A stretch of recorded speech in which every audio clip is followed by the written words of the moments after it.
Good morning and welcome to Between the Trees Business Talk presented by Woodlands Online. It is another beautiful Wednesday morning here in the Woodlands area, and we are excited to have with us our guest today, Chairman Brad Bailey, who is the chairman of the Woodlands Township Board of Directors and also the Director of Government Affairs for Waste Connections. Welcome, sir. Thanks, Aaron. Appreciate It's you having really me, good man. to Thanks so have much. you here, and excited to get a chance to talk and kind of catch up on all the great things that are going on in the township and that are going on around our area, because we are still growing and thriving, and lots of good things happening. So yeah, fall's probably one of the better times of the year to be in the Woodlands. You were starting to feel a little temperature break. I think it's down to 97 now. Yeah.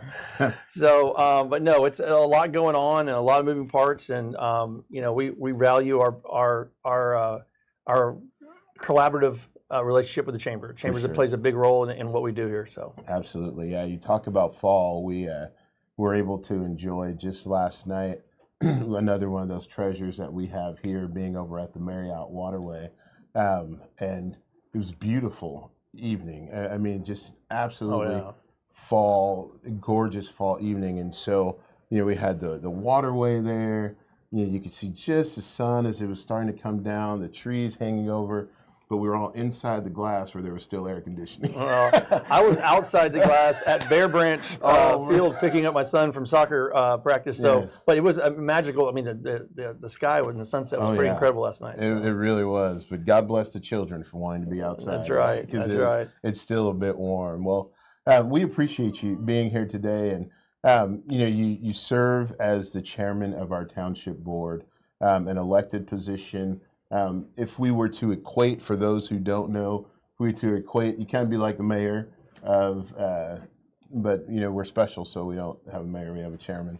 But tell us a little bit about Brad. Who is Brad Bailey, for those who don't know? Thanks so much. Being the only township in Texas, I think we're really proud about that. So I'm blessed to serve with 6 other elected members of the board that all bring different strengths to the table and different ideas, and it's a very collaborative approach. We're blessed to have almost 600 staff behind the scenes that work incredibly hard to take care of our community. I mean, we're blessed. We really are. I moved here in 2014. My wife grew up here. She grew up in Oak Ridge and then part of the Woodlands, and then went to Klein Oak. But her family's been here since 1978. Oh wow. So we met and lived in Austin, and we got pregnant and came to the Woodlands, where she's from, to have a better babysitting mafia here behind us. My parents ended up moving from Friendswood up here, so we have all of our families here. And I work for Waste Connections. I run all of government relations. We operate in 46 states and 6 provinces of Canada. So it's a big job in which is in a highly regulated industry. So.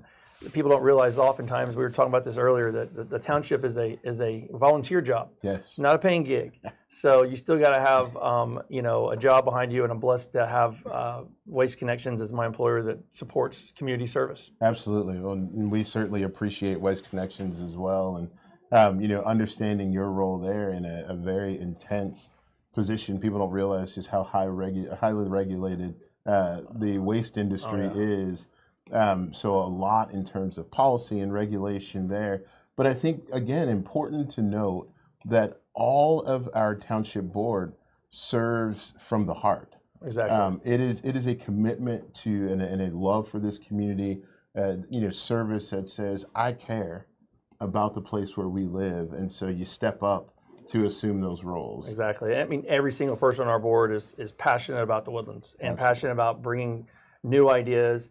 We don't do groupthink. I can tell you that. We debate issues. We go back and forth.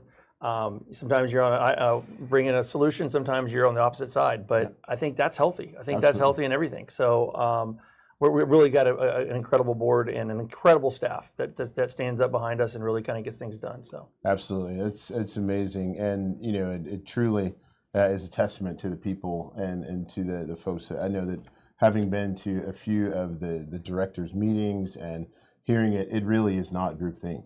Like it's we're going to create solutions for the Woodlands, but you'll look at it from every angle, right? And really try to come out with the best solution for the most. And I think that's worth noting, because you don't get that everywhere. You don't, and you get a lot of, sometimes in the world of politics and policy, you get a lot of selfish people that are trying to get sound bites more than they are trying to put solutions forward. Sure. That's not our board. Our board is solution driven and really trying to make our hometown a better place. Absolutely. So yeah. And it certainly is a unique place, because there is the huge focus on the residents in the community and the neighborhoods, of our villages, but that uniqueness of a real interconnectedness with business. Absolutely. And the business community, and those being very symbiotic in the relationship and our existence, really, kind of day to day. It is. I mean, the live, work, play, pray model that George Mitchell invented is truly remarkable. And to see the important role that the work plays in that, attracting corporate headquarters, attracting businesses here that call the Woodlands home is started way back when Mr. Mitchell first started, moved Mitchell Energy here as the first headquarters. Absolutely. And now we're blessed to have a company I work for is headquartered here, moved from California. We came here as a $1 billion company. Today we're over a $10 billion company, publicly held. But there's examples upon examples of corporate headquarters. One I like to brag about is CB&I was here for many years, and they got acquired by McDermott, and they recently went back to private. Well, immediately all the guys that were at CB&I all lived in the Woodlands, and they brought the headquarters back here. Yes. Because of the quality of life that we bring, because of the environment that we have. I just think we ooze of trying to bring people in and working collaboratively like our board does. I think our community does as well, and I think that's kind of what attracts businesses here. But we've got a really big challenge in front of us, and it's not because we're losing corporate headquarters, not because of we're doing something wrong or the regulatory environment or the tax environment. We're losing corporate headquarters because of mergers and acquisitions. Yeah. And Anadarko is a perfect example. You had two buildings that were full of Anadarko employees, a huge company, but got acquired by Oxy, which was in Houston, and they moved there. They still have some office space here, but it was a big hit to our community, from charities, from hotels and restaurants, and all the different ancillary businesses that were around here. But how do we go find the next Anadarko to bring them here to make sure that we have a vibrant community, and it really helps bring up our community? Absolutely, absolutely. Well, as we talk about the township and township operations, we're entering kind of that new cycle, and I guess we just passed a budget. We did. Got budget pass and moving. Any highlights from that? Budget process is a long process. I can tell you it takes many different iterations and many different things that we look at. But in the budget process, we really look at our community as a whole. And I think the number one thing that we look at is public safety. You don't have a community that attracts businesses. You don't have a community that attracts residences, that attracts visitors if you don't have a safe community. So making sure we fund public safety and have the appropriate amount is very important. We also adopt a tax rate, a property tax rate. We're proud to say we have one of the lowest property tax rates in the entire state of Texas. And we've also increased funding since we started 3 years ago, over 28% for law enforcement. We put more cops on the streets, especially in our commercial districts, to make sure that we're looking for the bad guys that are out there, and we're making sure that our residents, our businesses, and our visitors feel safe. Absolutely. And Sheriff Wesley Doolittle, Constable Ryan Gable, both of them have done an incredible job. I'm really shocked personally how you take over a sheriff's department like Wesley Doolittle on January 1st at midnight. Yes. And how he's been able to ramp up. And I think we're seeing a lot more police officers on the street, a lot more out in the public right-of-ways. Yep. And I think seeing cops out in the open make people feel safe. Yeah. And we've just always got to start looking at things. One of the things we did in the budget, Aaron, is we increased technology. So using technology, not just putting more cops on the street, but using technology in creative ways. I'll give you an example. They have these license plate reader cameras that can go up on red light camera areas, so on the poles. So, and on the entrances and exits of the Woodlands, we can have those being read, and they're rapidly, and they go through some system to the sheriff's department and the constable's office. Or if there's a bad guy or warrant, they have immediate knowledge, or if a crime has happened in our commercial areas and they're leaving in a blue sedan, it automatically gets it and it tells it where they are. Technology is an important part. We're also using some drones that are operated by the Sheriff's Department or commercial districts, because a drone can get to a site of a crime a lot faster than sometimes a police officer. For sure. So kudos to our law enforcement professionals and giving us the ideas that they need, the tools that they need, and then the board is year over year has funded those. Absolutely, and kudos to the board for looking. We of all the things, when you talk about a livable city, a great place to live, and also a great place to do business, taxes matter, right? Having the lowest property tax rate, or amongst the lowest in the state, is critical. But that focus on public safety, I think, is important, and it's reinforced. Our folks here see it kind of in the day-to-day. I think we have businesses who love being here because they don't have to worry. If I'm a small business owner and I'm closing up my shop in the evening, I'm not worried about making the walk from my door to my car. Right. If I'm late at night and the last employee's out, they feel like I'm okay. I'm going to get home and everything, and on the way. Not only am I going to get from my building safely, I'm going to get in the car and I'm going to travel safely, because we do have that presence. And it's what I often describe to people as this really unique presence of, we are here to serve and to protect, not to harass, not to. You don't see a ton of just errant stops for no reason. No. It's like, no, you were speeding. Yeah. that sign says 40 miles an hour for a reason. But so all of those things are critically important, and I think that focus for our community makes for a more livable community. Oh, absolutely. I can't tell you, we've done a lot, and I applaud Sheriff Doolittle and all of the deputies of the Sheriff's Office, and Constable Gable and all of his deputies. I mean, they've done a tremendous job of being at the forefront of that and protecting us. However, we can't let our laurels down. We've got to stay on top of it. Yes. We're seeing major increase in crime in Harris County. Oftentimes they don't realize where the county line is, right? And some of it spills over here. So making sure that we're on top of that and being proactive about that, using the best tools. And I think our board has done that year over year. Sure. The number one thing that we believe that we have to do is in our budget is and in life is public safety. So keeping a safe community, and I think we've done a good job of that. There are some things that we got to work at, and I mean, we're seeing some targeted break-ins and things like that have happened for burglary of neighborhoods, and we're working hand in hand with the sheriff to use even better technology to get that. So I applaud the sheriffs. It's a big thing they're doing. For sure, and I think another great testament to the public safety that the township has invested in and is continually committed to is, for a community our size, we have not only a lot in number, but grand in size events.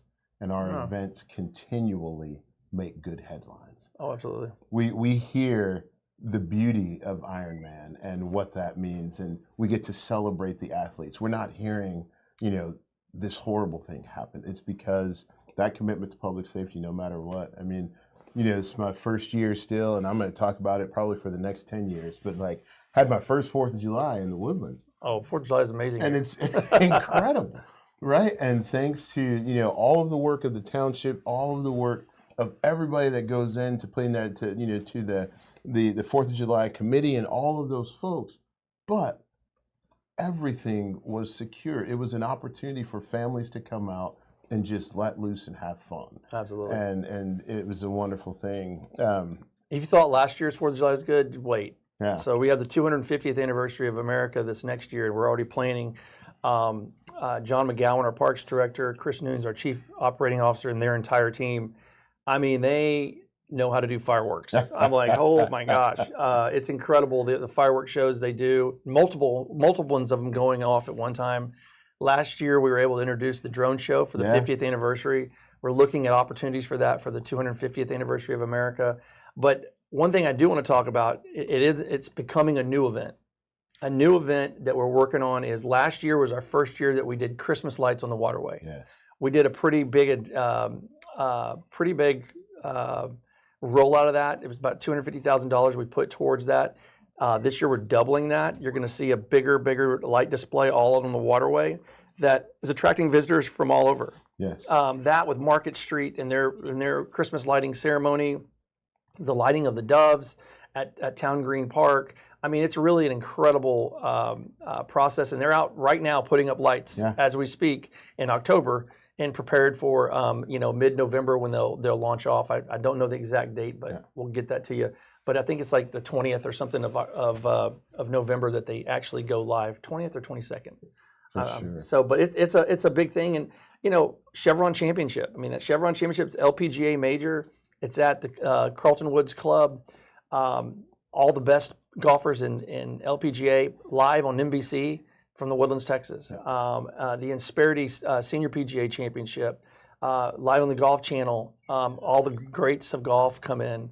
The Memorial Hermann Ironman. The list goes on and on. It's really, truly a remarkable events, and it's really helped grow our tourism. Sure. We did over $10 million last year in hotel occupancy taxes that visitors pay, but that helps bring our tax rate down. People don't realize from use taxes, from sales taxes to hotel occupancy taxes and such, that makes up almost like 70% of our budget. 30% are property taxes, so it really keeps our rates low. But that's the brilliance of what George Mitchell created, and all of our forefathers, previous boards included. They've all helped create that model that we have, and it's really a low tax, limited government model that really works because we're attractive to visitors, we're attracted to businesses, and we've got to go out and start telling that story more. I think that's what we do, and the team at Visit the Woodlands does a phenomenal job. Absolutely. Linda Nelson chairs that. Nick Walda is the CEO, and Elizabeth Edens, their whole team at Visit the Woodlands does a phenomenal job at going out and telling the Woodlands story. Absolutely, and as they tell the story, there's the folks that have to go out and tell it, and they bring people to us. But then there's the whole infrastructure of the township team that keeps our community great every day. Kind of the unsung heroes of the community, and the number of employees again. I think it's around 600. Right at 600 employees doing all the care and maintenance of the community. In those areas that we don't always see, which is incredible. But I'll give you an example of that. Our staff has done a phenomenal job, but people don't realize how big we are. I mean, it is a massive. We're about 126,000 people are residents of the Woodlands. Our population grows even bigger during the business hours and during special events and things like that. So making sure that the trees are trimmed and the bushes and everything's done and tidy and trash is picked up. There's a lot of work that goes into that. Absolutely. But taking care of the forest that we call home, I mean, let me tell you something. Cut down a tree in the Woodlands, you're going to hear about it. All right? Not a popular political stance to do. So our board has, since we came on the board in 3 years ago, we've actually invested $1 million a year. So for 3 years, $3 million in reforestation efforts, planting new trees. Cutting down invasive vines that are kind of taking over some old growth areas. Because we're such a big, we got to do it in segments and that. But you're seeing over 6,500 trees planted per year in the last 3 years. Excellent. And it's the first time that we've really done something that big a scale, and we're going to see reaps and rewards for that for decades and decades to come. But we got to continue evaluating that, especially the invasive vines. And the township staff has done a great job with a lot of contractors in going in and tackling those problematic areas.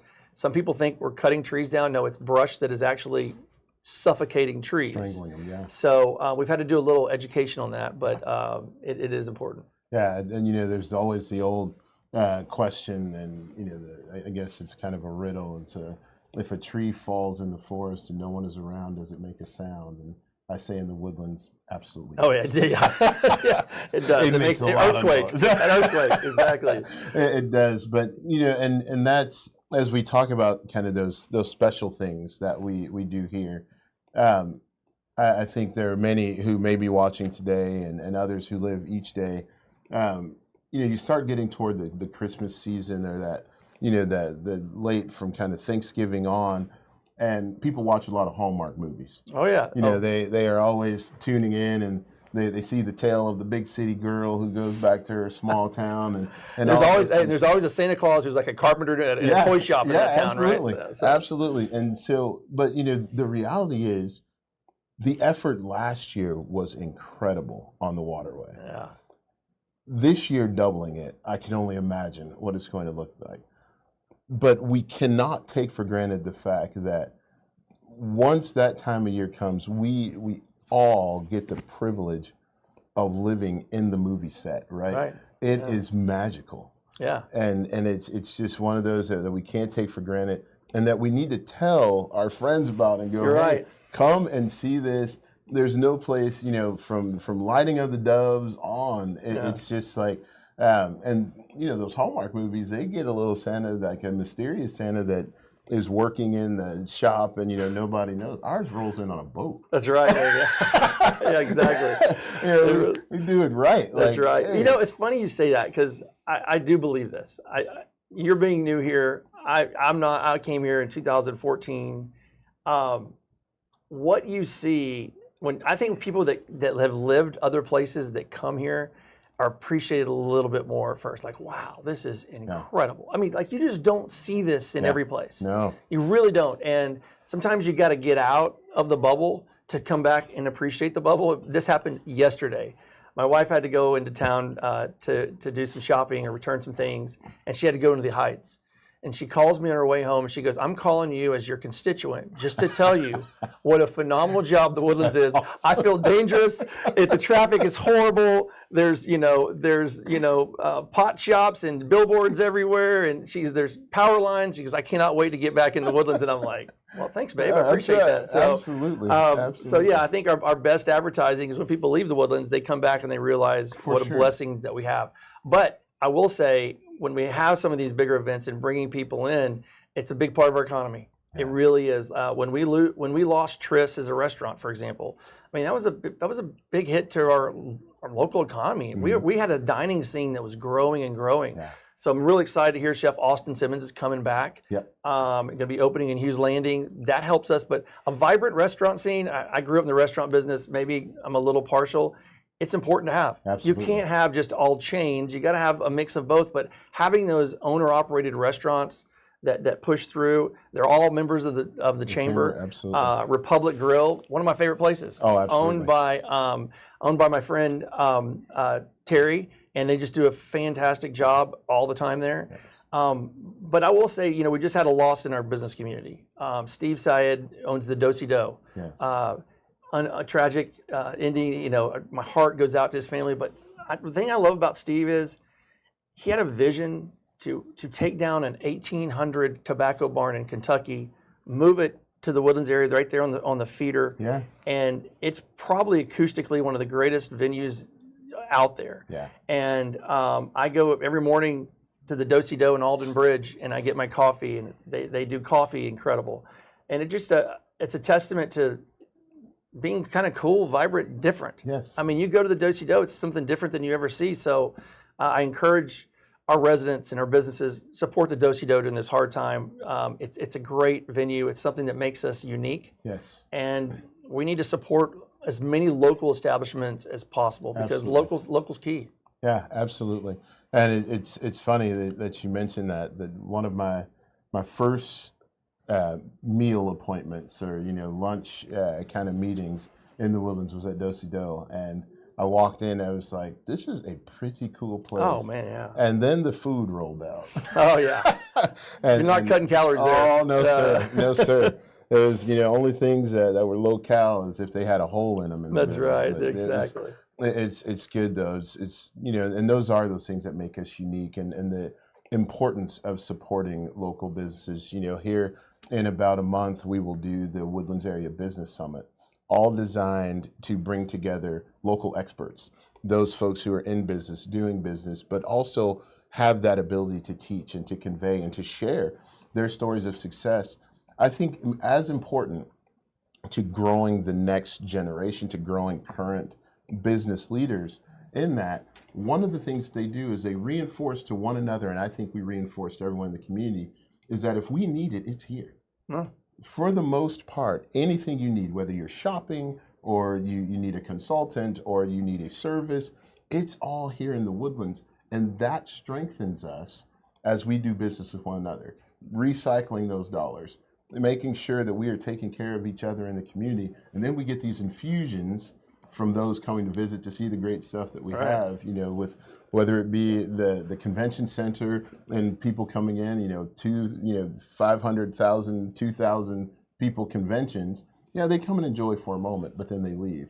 But what they've left behind is important in terms of making sure that we can do all the things we do. Well, the township's been really busy. I mean, not just locally, but even in the region, and doing things like Houston Galveston Area Council, and making sure that our interests are represented regionally in terms of infrastructure and transportation and those kinds of things as well. So we applaud you all for that work. The growth that we've had has also put strain in traffic. I mean, we've got some traffic issues and some things that we're looking at, but being on the Houston Galveston Area Council Transportation Committee, basically that is the board made up of all the cities, the municipalities, and counties throughout the entire region.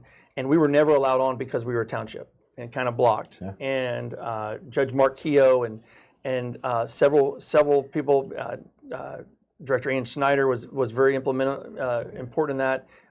Vice Chairman Craig Eisler serves on that board with Dr. Schneider. But they represent our interest to make sure that we get tax dollars from TxDOT and from the county, and different traffic patterns are looked at. So it's a really important committee that we never had a voice on, but now we do. But it also makes Montgomery County stronger because Conroe has a seat on there. Montgomery County has a seat on there with Judge Keogh, and now we have a vote on there. So having that vote just made Montgomery County better because we have 3 votes that we didn't have before. So we're seeing some fruits of that labor, which has been very good. For sure, that's awesome, and so appreciative for that work. But as we talk about councils like that, and we talk about making Montgomery County stronger in that respect, and looking at both the Woodlands and our immediate area, this kind of South County area that we represent with the chamber. This summer, several of us, about 40 of us, took a trip up north to look at some things that were going on in other communities. In some ways, investigation, some ways it was kind of, to learn and to see some best practices maybe. But then, aspirationally go, what's next for us? Right. I think that's one of the big charges of our current board and those that will come after you all is what's next? How do we continue to carry on this legacy that we have here, the foundation that's been built? And so we went up to Frisco, and I think we had a lot of great lessons learned. And, Absolutely. One of them being that there's that collaboration, there's strength in the collaboration, there's strength in us making sure that we are all aligned as we move forward, and that we all have our individual roles to play, but ultimately it's Team Woodlands, right? Oh, absolutely. I mean, we learned, I was on that trip as well. My wife and I learned so much. And sometimes it's really good to get out of the bubble as a group to go see something and ask questions. How are you doing this? How are you funding it? What are your ideas? One thing I really believe this board is, and hopefully we were able to put some pelts on the wall here soon, is we're really thinking outside the box. What's next? What are we missing? Yeah. What are we looking at? We can't just be content with where we are today. Everything is changing at a rapid rate. I'll give you an example. Our village centers that were created some over 50 years ago, where you had your grocery store, you had your pharmacy, you had your cleaners, you had your professional, dentist and things like located. George Mitchell brilliantly created a hub and spoke mentality. So in Grogan's Mill, you had that hub. Well, Randall's left. Yeah. And you're seeing, 100,000 square feet of a grocery store sit vacant for almost 10 years.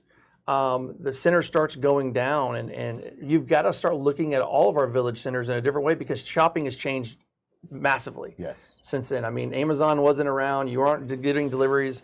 You now can drive up to the grocery store and they load your car up. Things have changed. So we've got to start looking at that and working with our business community and our commercial retail shopping center owners of how can we look at that in a different way? How can we be cutting edge on those things? And this board's being very active in that and working with those. You saw what happened at Grogan's Mill Village Center. That was the county and Howard Hughes Corporation. That was the worst looking shopping center in all the villages. Yep. It really was. They went from worst to first like that. Yes. And it's a remarkable reimagination of what they can do. It's now kind of a vocal hub of a visible hub of what it is. Our farmers market's there. It's just really kind of cool to see that. Now we need to go down to Panther Creek. How are we reimagining that? Yep. And what can we do to help and spur that along? So going to some of those cities like Frisco, you learn a lot. One thing I learned that I actually talked to the superintendent the other night, our new superintendent at CISD, about is what we learned from Frisco. Here you have Frisco was looking, they took the bold initiative to go call the Dallas Cowboys and ask them to move their practice facility and headquarters to Frisco. Yeah. And they brought $10 million from the city of Frisco and $10 million from Frisco ISD, and they built the Star, which is their practice facility, but it's also Frisco ISD's Friday Night Lights. Yes. That's where they play all their football games. They do their band. Yeah, I mean, it's truly remarkable. But it was $20 million they spent. Yeah. Now let's fast forward or go to the town next door, Allen, Texas. They recently built a new stadium. They spent $100 million. Yes. And massive stadium, but $100 million versus $20 million. And in Ford Field, the Star is way nicer than Allen's is. Absolutely. But that was a partnership between the school district and Frisco. So that's creative ways of working and looking after the taxpayer. Sure. And I'd like to see us do that more in the Woodlands. And I told that to the superintendent and the assistant superintendent of CSD, saying, hey, we need to go back to Frisco. Yeah. And we need to look at what they're doing. And I think we can look at natatoriums in a different way, or Township has a tremendous amount of pools. How we can plan for that and really kind of look after the taxpayers' money, I think would be a good thing to look at. For sure, and it's one of those things that's it's great for business, because you take the governmental entity side of it, and then they had the school district there. They bring together this business that people think it's just a sports team, but it's a huge corporation. The Dallas Cowboys set their world headquarters there. They put the field there, and what grew up around it? There's shopping, and entertainment, hotels. I mean, it's a beautiful facility. And so we say, oh, that's great. That brings all these people together to do this stuff. But as you mentioned, Friday Night Lights. So all the football teams are playing there in state-of-the-art facilities. The bands are competing there. They're doing all of the kids, they get all the access to these facilities. But all of the AV they have. The AV, they train their kids. They're training high school kids on the greatest AV system that they use, the same AV system they use at Texas Stadium. Yeah. Or whatever it's called, Jerry World. Jerry World. The same deal. They're coming out of high school ready to go, and there's not a job they can't get in the AV world. Exactly. So how can we? They're hitting all the buckets, and I really applaud Frisco for doing that. But they also went and recruited the PGA headquarters there. Yep. But sometimes we've got to we've got to get out of our comfort zone and take the Woodlands Roadshow out and start really marketing it. Yeah. And I think we could do a better job of that. We're really working hard at doing that. Really proud to have Jevin Gibb on hand with the Economic Development Partnership. He's really, his team is working at thinking about new ideas and how we can go out and tell our story in a new creative way. That's going to be a big help to us. But having the major corporations come in, Frisco can recruit the Cowboys and the PGA. We can do that too. Absolutely. So we need to go out and start really kind of telling our story. For sure, and it's great to know, partners like Jevin and the team over at EDP, you guys at the Township, we here at the Chamber. I think Commissioner Wheeler is rock solid, working with our area from the county perspective, and we all on the same page, moving in the same direction. It's amazing. Yeah, it is. But what's brilliant? Another brilliant way that Georgia Mitchell created this is it takes all of us to work together. Yeah. No one person is the biggest, baddest guy on the block. You've got to work. I talk to Rich Wheeler, our commissioner, 3-4 times a week. Yep. I talk to his chief of staff 2 or 3 times a week. We work hand in hand together, and it's a collaborative relationship that we're always kind of looking and blocking and tackling for each other. The same thing goes with the EDP. The same thing goes with the developer. We've got to work with the developer a lot. But looking at the problems we have, I just think it really is a team environment. And all of us are working together. When you see everyone working together, you make beautiful music. Absolutely. So absolutely, it's like an orchestra. Well, Chairman, we are excited. We're grateful to be on Team Woodlands and to be a part of all the amazing things that are going. We could do this all day. We can, yeah. There are some folks watching that need to get back to work. There are others who are just saying, "Holy cow, would these guys stop it?" But we do appreciate you coming by. Excited about the things that are before us, and grateful for all the work that you all have done and are doing at the township. And so, with that, we just want to remind everybody. Speaking of the township. It's election season. October 20th will begin early voting with Election Day being November 4th. In preparation for that, we have a candidate forum at the Chamber tomorrow, October the 9th at 4 o'clock. We ask that everyone come out and join us. This is an opportunity to learn the candidates, to learn their ideas, their thoughts, and how they will represent you on the township board. Which is important. It's good to know who it is that's representing you. And so we'll have that opportunity for them to speak and engage with a few questions and answers so that we really understand their hearts and their desires as they go on to some vie for those positions, some to move into those positions because they're unopposed this time. But either way, join us as we do that. And then, as I mentioned, November 7th, the Woodlands Area Business Summit. We want to see everybody there so that we can continue to strengthen our business community. So with that, again, Chairman Bailey, thank you. To all of you watching, thank you for joining us today, and we will see you next time between the trees.